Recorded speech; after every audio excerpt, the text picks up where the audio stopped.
Hello दोस्तों, नमस्कार। Numerology क्या चीज़ है? कई लोगों के मन में सवाल आता है कि ये जो न्यूमरोलॉजी है यानी संख्या शास्त्र है, यह कहीं देवी देवताओं से संबंधित तो नहीं है, या कि किसी भगवान से संबंधित तो नहीं है, या कि ब्राह्मणवाद से संबंधित तो नहीं है। क्योंकि न्यूमरोलॉजी यानी संख्या शास्त्र जो होता है, ये हमेशा भविष्य की भी बातें करता है। न्यूमरोलॉजी के माध्यम से कैरियर के विषय में भी जानकारी मिलती है, फ्यूचर के विषय में भी जानकारी मिलती है, किसी के भावनाओं को समझने की जानकारी मिलती है, किसी के फीलिंग्स को समझा जा सकता है, या किसी व्यक्ति को बारीकी से उसके विषय में जाना जा सकता है।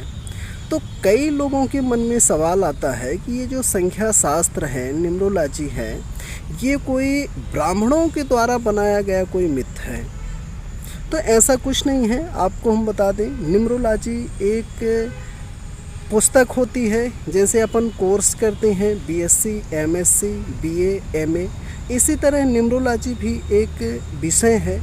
अगर हम न्यूमरोलॉजी की बुक्स को गहराई से पढ़ेंगे, न्यूमरोलॉजी यानी संख्या शास्त्र को गहराई से हम पढ़कर समझेंगे, तो न्यूमरोलॉजी के माध्यम से यानी संख्या शास्त्र के माध्यम से किसी भी व्यक्ति के बारे में जाना जा सकता है, किसी भी व्यक्ति के स्वभाव को समझा जा सकता है, किसी भी व्यक्ति के कैरियर या फ्यूचर को समझा जा सकता है।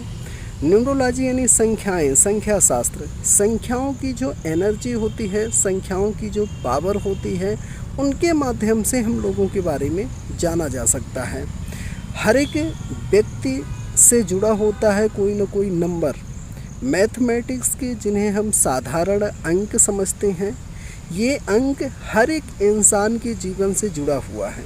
यहाँ तक कि हम ऐसा कह सकते हैं कि जब व्यक्ति जन्म लेता है तब से ये नंबर जुड़ जाता है। जैसे किसी का जन्म 5 तारीख को हुआ, दूसरे महीने में 2026 में, तो 5 तारीख दूसरा महीना या कि 2026, ये भी तो एक अंक है। तो इंसान जब जन्म लेता है तभी से अंक उसके साथ जुड़ जाते हैं।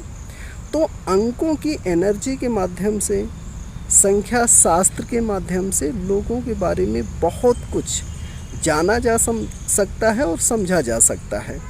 कई लोगों के मन में आता है कि यह एक ब्राह्मणवाद है, ये कोई मंदिर से संबंधित है, या कि किसी गॉड या किसी भगवान से संबंधित है। तो ऐसा कुछ नहीं है।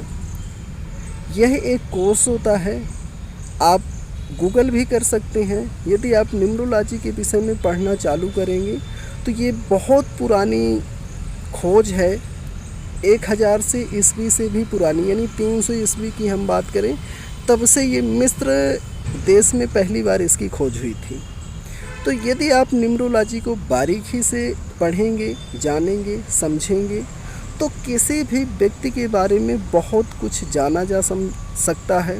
उनके कैरियर के विषय में, उनके फ्यूचर के विषय में, उनके स्वभाव के विषय में, यहाँ तक कि उनके रिश्तों के विषय में भी जाना जा सकता है। संख्या शास्त्र इतनी पावरफुल चीज़ होती है। ठीक है दोस्तों, आज की वीडियो में हम इतना ही बताएंगे। हमारी वीडियो को आप लाइक, सब्सक्राइब, शेयर करिए।